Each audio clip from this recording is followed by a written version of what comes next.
చేకూరే నా టాపిక్ వచ్చి అల్జిమరస్ డిసీజ్. ఇక్కడ మనం చూద్దాం difference between Alzheimer's disease and dementia. Dementia is a symptom and Alzheimer's disease is the cause of the symptom. Patients can have a form of dementia that is completely unrelated to Alzheimer's disease. ఇక్కడ ఏంటంటే difference between Alzheimer's disease and dementia అంటే డెమెన్షియాకి మరియు అల్జిమరస్ డిసీజ్కి గల తేడా ఏంటి? Dementia అనగా ఇది ఒక మతిమరుపు, అల్జిమరస్ అనగా ఆ వ్యక్తి ఎవరిని గుర్తించలేని స్థాయి మరియు మనుషులను మర్చిపోయే స్థాయి అని అర్థం. Dementia is a symptom and Alzheimer's disease is the cause of the symptom. Dementia అనేది ఒక కారణం మరియు అల్జిమరస్ అనేది ఆ కారణం రావడానికి మూలము అని అర్థము. Patient can have a form of dementia that is completely unrelated to Alzheimer's disease. Dementia ఉన్న వ్యక్తి మరియు అల్జిమరస్ డిసీజ్ ఉన్న వ్యక్తి వీరిద్దరూ ప్రత్యేకంగా ఉంటారు. ఎందుకు ప్రత్యేకంగా ఉంటారంటే డెమెన్షియా అనేగా ఆ వ్యక్తి తన చుట్టూ ఉన్న వాళ్ళని గుర్తించలేని స్థాయి. అల్జిమరస్ అనగా మనిషి మతిమరుపు స్థాయిలో ఉంటారు. ఇది ఎవరిలో కనబడుతుంది అంటే 65 ఏళ్ళు పైబడ్డ వృద్ధుల్లో మరియు 50 ఏళ్ళకి రిటైర్మెంట్ స్థాయిలో ఉన్న వ్యక్తుల్లో కూడా కనబడుతుంది. ఎందుకంటే వారి యొక్క వాతావరణం మారిపోతుంది, వారి యొక్క పరిస్థితులు మారిపోయినప్పుడు ఆ వ్యక్తులు ఒక్కరిగా ఉన్న అలోన్గా ఉన్న ఈ స్థాయి రావడానికి అనగా ఈ వ్యాధి రావడానికి ఒక కారణం అవుతుంది. What is Alzheimer's disease? An irreversible, progressive brain disease that slowly destroys cognitive functions, gradual impairment of higher intellectual functions, severe cortical dysfunction, memory loss, and aphasia. In 10 to 15 years, patient becomes profoundly disabled, mute, immobile. అనగా అల్జిమరస్ అనేది irreversible అని ఎందుకు అన్నారంటే 50 ఏళ్ళ తర్వాత ఆ వ్యక్తులు వారి యొక్క వయసును మర్చిపోయి చిన్నపిల్లల్లా ప్రవర్తించడం జరుగుతుంది. క్షణానికే కోపం రావడం, క్షణానికే నవ్వడము, చుట్టూ ఉన్న వాళ్ళు తనని గమనించట్లేదని అనుకోవడము, చిన్నపిల్లల్లా ప్రవర్తించడం అనేది జరుగుతుంది. అందుకే దీన్ని ఇర్రివర్సిబుల్ కండిషన్ అన్నారు. మరియు ఇది ఒక బ్రెయిన్ డిసీజ్ కూడా, మెదడుకు వచ్చే సమస్య. అంటే ఎందుకు మెదడుకు వస్తుందంటే 55 ఏళ్ళ తర్వాత మెదడు యొక్క శక్తి అనేది తగ్గిపోయి దానిలో ఉన్న ఫంక్షన్స్ అనేటివి తగ్గిపోతుంది.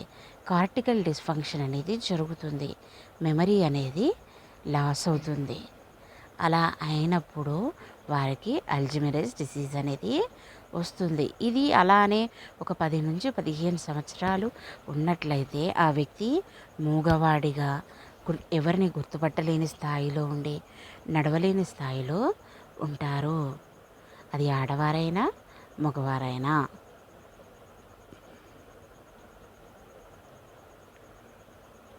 Introduction. First case studied in 1906 by German psychiatrist and neuropathologist Alois Alzheimer. Most cases are sporadic, 5 to 10% are familial. Diagnosed in people over 65 years of age. Scientists estimated that around 4.5 million people now have AD. First case ఎక్కడ ఉంది? అల్జిమరస్ disease యొక్క first case అనేది ఎవరు study చేశారంటే ఆయన ఒక German psychiatrist మరియు neuropathologist కూడా. ఆయన పేరే అలియోస్ అల్జిమర్. ఈయన 1906లో ఈ ఫస్ట్ కేస్ని స్టడీ చేశాడు. ఎలా చేశాడండి? ఒక 5 నుండి 10% 65 ఏళ్ళ వ్యక్తులను గమనించి వారి ద్వారా 65 ఏళ్ళ వ్యక్తుల్లో వచ్చే మార్పులు, వారు ఎలా ప్రవర్తిస్తున్నారు, ఏ విధంగా ప్రవర్తిస్తున్నారు అనే దానిని అంచనా వేసి ఈయన గుర్తించడం అనేది జరిగింది. మోస్ట్ కేసెస్ ఆర్ స్పోరడిక్ అని కూడా ఉంది దీంట్లో. అది ఏంటంటే చాలా మట్టుకు 100 మందికి ఇది రాదండి. 5 లేదా 10% మందిలో మాత్రమే ఇది కనబడుతుంది. Scientist estimated that around 4.5 million people now have AD. అంటే సైంటిస్ట్ దీన్ని ఎస్టిమేట్ చేశారు. ఎలా? 4.5 మిలియన్ పీపుల్లో ఇది ఉంది అని ఎస్టిమేట్ చేశారని ఈయన చెప్పడం జరిగింది. దీని యొక్క మార్ఫాలజీ మీరు చూసినట్లయితే, మార్ఫాలజీ అనగా ఇది మెదడులో ఏ ప్రభావం కలుగజేస్తుందో అనేది మీరు చూసినట్లయితే, macroscopic examination of brain shows cortical atrophy, widening of cerebral sulci, ventricular enlargement. ఇక్కడ మీరు చూస్తే మెదడు యొక్క అడ్డుకోత నిర్మాణం చూసినట్లయితే, కార్టికల్ అట్రోఫీ, ఏవైతే కార్టెక్స్ ఉన్నాయో అవి మందమైపోయి దగ్గరికి రావడం జరుగుతుంది. మరియు వైడనింగ్ ఆఫ్ సెరిబ్రల్ సల్కాయ్. ఇక్కడ మీరు ఈ పటంలో చూసినట్లయితే వైడనింగ్ అంటే ఈ సెరిబ్రమ్ అనేటివి వెడల్పుగా అవ్వడము, వెంట్రికులర్స్ అనేటివి ఎన్లార్జ్ అవ్వడము, అంటే వెంట్రికల్స్ అనేటివి ఎన్లార్జ్ అయిపోయి ఈ రెండవ చిత్రంలో చూసినట్టుగా మెదడులో లక్షణాలు అనేటివి మనకు కనబడతాయి. దీని యొక్క ప్యాథలాజిక్ చేంజెస్ ఇవి ఈ పటంలో మీరు చూడొచ్చు. ఎంటోరినల్ కార్టెక్స్, హిపోక్యాంపస్, నెకోకార్టెక్స్. ఈ 3 పటాలలో ఏం తెలుస్తుందండి? బ్రెయిన్లో అనగా మెదడులో ఏ భాగమైతే ఈ బ్లూ కలర్లో ఉందో మీరు చూసినట్లయితే, ఈ బ్లూ కలర్లో ఉన్నదంతా మెదడులో ఆ కార్టెక్స్ అనేది మందమైపోయి అవి పనిచేయకుండా పోతుంది. తర్వాత ఈ పటంలో ప్రీ క్లినికల్ ఏడి మరియు mid and moderate AD, severe AD. అంటే మెదడు యొక్క అడ్డుకోతలో మెదడులో ఎన్ని మార్పులు అయితే మనకు జరిగాయో అవి కనబడుతూ ఉన్నాయి. తర్వాత major microscopic abnormalities, neuritic plaques, neurofibrillary tangles. Neuritic plaques అని ఎందుకంటే న్యూరాన్స్ అనేటివి మొత్తము అవి ప్లేక్స్ అంటే వాటి మధ్య ఒక ప్లేక్ లాంటి పదార్థం అనేది తయారవుతుంది. ట్యాంగిల్స్ అంటే మడత పడిపోవడం అనేది జరుగుతుంది.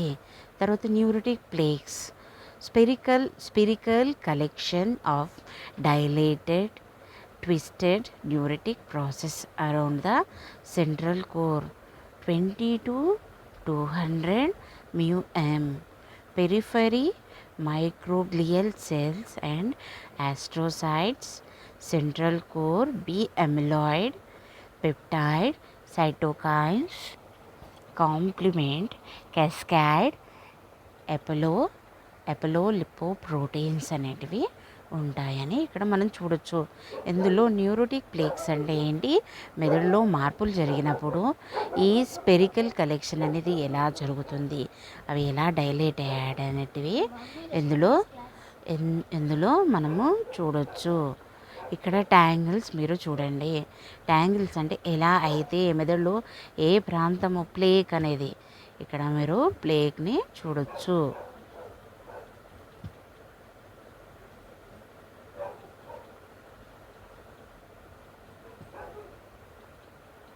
ఇక్కడ మీరు చూస్తున్నట్లయితే ఈ రౌండ్ పార్ట్ అంతా ట్యాంగిల్ అంటే మెదడులో ఉన్న కణాలు మధ్యబారిపోయి ఒక దగ్గరికి రావడము, ఇక్కడ ఒక పూత లాంటి పదార్థం ఏర్పడము.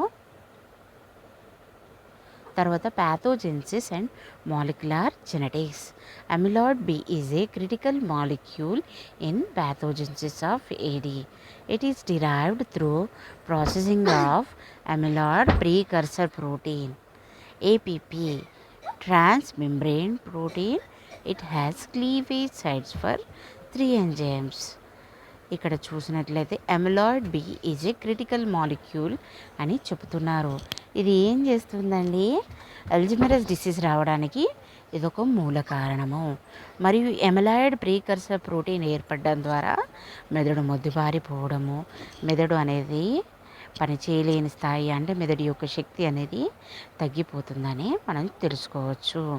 తర్వాత alpha secretase activity give rise to soluble form of APP which do not lead to plaque formation, but beta and Y secretase when act togetherly on APP they form amyloid beta fragments which further give rise to plaques. Gene for AP is present 21st chromosome. Mutations in this gene result is increased form of alpha and amyloid and beta. ఇక్కడ మీరు దీని యొక్క మార్పులు మీరు గమనించండి. Genie for ఎపోలిపోప్రోటీన్ ఈ in 19th chromosomes. మానవుల్లో ఉండే క్రోమోజోమ్లో మార్పులు జరుగుతాయి. దానికి కారణం ఏంటండి, ఎపోలిపోప్రోటీన్ ఈ.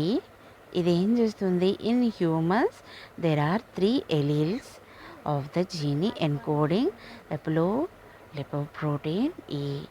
ఇది ఎన్నిగా విభజింపబడుతుందండి, E2గా, E3గా, E4గా విభజించి మా మెదడులో ఉన్న శక్తిని పూర్తిగా తగ్గిస్తుంది. దీని యొక్క clinical features memory loss, forgetfulness, difficulty in performing familiar task, problems with language, disorientation to time or place, poor or decreased judgment, problems with abstract thinking, misplacing things, change in mood or behavior. In severe stage, patient becomes mute, immobile. ఇక్కడ clinical features అంటే వాళ్ళలో ఏం లక్షణాలు ఉంటాయి ఈ అల్జిమరస్ disease వచ్చినప్పుడు. ఇంతవరకు మనం చూసింది ఏంటంటే ప్యాథలాజికల్గా అది మన శరీరంలో ఎలా ఉంటుందనేది చూసాము. కానీ అది వచ్చిన తర్వాత ఏ లక్షణాలు ఉంటాయి అనేటివి ఈ క్లినికల్ ఫీచర్స్లో చూడొచ్చు. మెమరీ లాస్, గుర్తుండకపోవడం, మర్చిపోవడము, మాట్లాడలేకపోవడము, మాట్లాడే పదాల్లో తడబాటు రావడము, ఎలా మాట్లాడాలో తెలియని పరిస్థితి, ఏదైనా ఆలోచించే స్థాయి ఉండకపోవడము, మా ఆలోచన విధానంలో మార్పులు, ఒకేసారి నవ్వడం, ఒకేసారి ఏడవడం, ఒకేసారి కోప్పడడం, నడవలేని స్థాయి, ఇవన్నీ వీళ్ళలో కనబడే లక్షణాలు. దీన్ని డయాగ్నోసిస్ ఎలా చేస్తారు, దీన్ని ఎలా తెలుసుకోవచ్చు అంటే ఒక పేషెంట్ హిస్టరీ ఏంటి, Alzheimer's disease is diagnosed from patient history. ఒక వ్యక్తి యొక్క చరిత్రను బట్టి మనం తెలుసుకోవచ్చు.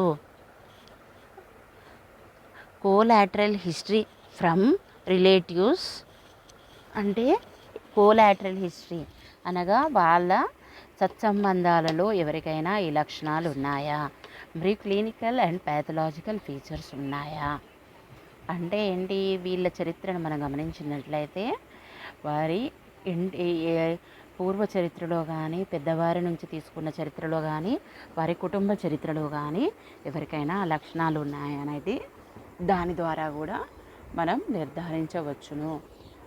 అడ్వాన్స్డ్ ఇమేజింగ్ టెక్నిక్స్ యూజ్డ్ అనగా సిటీ కంప్యూటర్ టోమోగ్రఫీ చేసి మరియు ఎంఆర్ఐ చేసి, ఎంఆర్ఐ అనగా మ్యాగ్నెటిక్ రెజోనెన్స్ ఇమేజింగ్, మరియు పిఏటి పొజిట్రాన్ ఎమిషన్ టోమోగ్రఫీ చేసి దీన్ని నిర్ధారించవచ్చు. దీనికి యొక్క ప్రోగ్నోసిస్ అనేది వీళ్ళు క్యూర్ అవ్వడం అనేది చాలా కష్టం. కాకపోతే వారితో ప్రేమగా వ్యవహరించాలి, ప్రేమగా మాట్లాడాలి, వాళ్ళకు ప్రతి ఒక్కటి మనమే దగ్గరుండి చిన్నపిల్లల్లా చూసుకోవాలి.